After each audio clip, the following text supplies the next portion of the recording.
Welcome back to the channel. Hit that subscribe button, that like button, turn post notifications on, and let's get going. As earlier I did the Marcus Granlund video. Go check that out after this video. Today we are talking about these two teams, the Toronto Maple Leafs and Edmonton Oilers. There's been a lot of talk about Edmonton's defense over the last little bit and if we should upgrade it, what we should do with Bouchard, possibly being in the NHL next year. We did a video on Benning. Does he have a future in Edmonton? Same with Adam Larsson. So today we're going to talk a trade rumor that's been it's been under the radar by a lot of people, but it's came up a lot probably in the last 6 months. It's between Kasperi Kapanen's the main piece in this trade. So I thought, you know what, let's go do this. So this is the trade I've kind of seen and kind of put together with talking to people and other people that follows the Maple Leafs, and they think this is an even trade. So Edmonton would acquire Kasperi Kapanen and Tyson Barrie. I'll get to the stats and contracts after. In exchange for Jesse Puljujarvi, Adam Larsson, and a third or a second, whichever way kind of makes you guys feel. So right there, that'd be a decent trade for both teams, as in we get another top 6 scorer, top 9 scorer in Kasperi Kapanen that could put up tons of points to help with the secondary scoring. Get a solid defenseman that can put points up on the board. And then Toronto is in the market for a defensive defenseman to help bolster their blue line. So Adam Larsson could be that fit there. Some of you guys might say, well, what about Chris Russell? Chris Russell's older now. Larsson's still down in that prime area. And so let's get to it. And we all know Jesse Puljujarvi, his situation's up in the sky.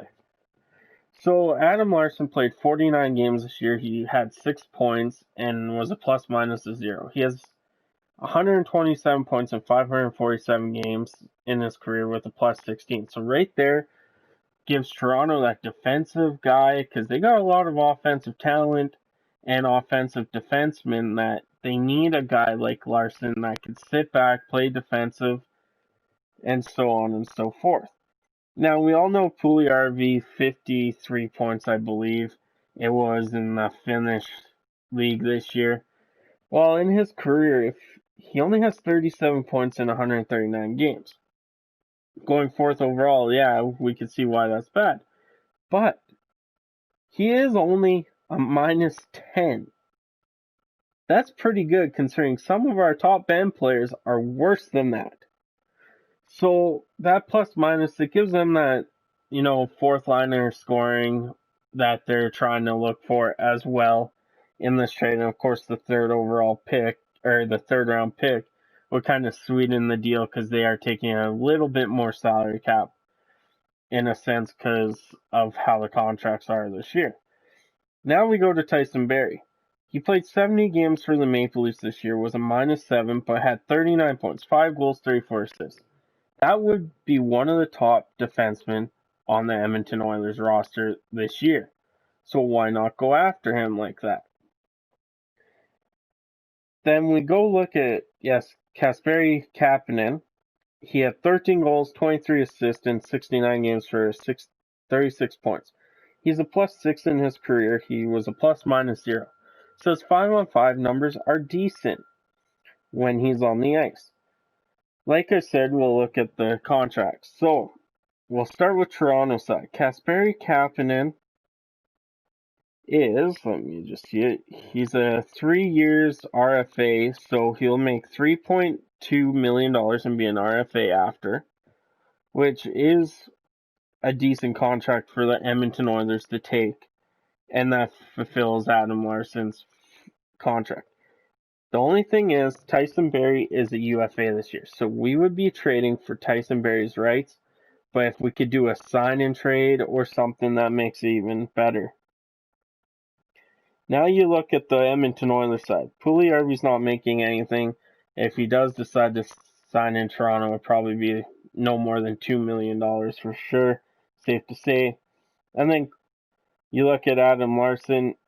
He has 2 more years of $4.17 million, which if you're trading Kasperi Kapanen and Tyson Barrie, you can afford both guys.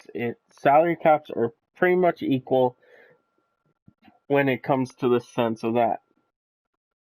So my take on this is, for the Edmonton Oilers perspective, you get a top 9 goal scorer that can play the third line, but also play the second or first, whichever one you want to put on. You're getting a really talented offensive defenseman that is on the smaller side, so he's more positional defense than he is hitting and stuff, all like that. And he is still in his prime area, which helps the Edmonton Oilers. Then if you're a Toronto fan, you're getting that defensive defenseman, you're getting a prospect, which the third round pick is if the prospect doesn't work out, because you get a third. This year's draft is somewhat deep. It's deeper than most. You could still pick up a better guy than Puljujarvi in the third if Puljujarvi doesn't pan out and all that. So the trade works in both sense for each team and fulfills their needs that they need. So let me know what you think about the trade in the comments section. I'll catch you guys on the next one.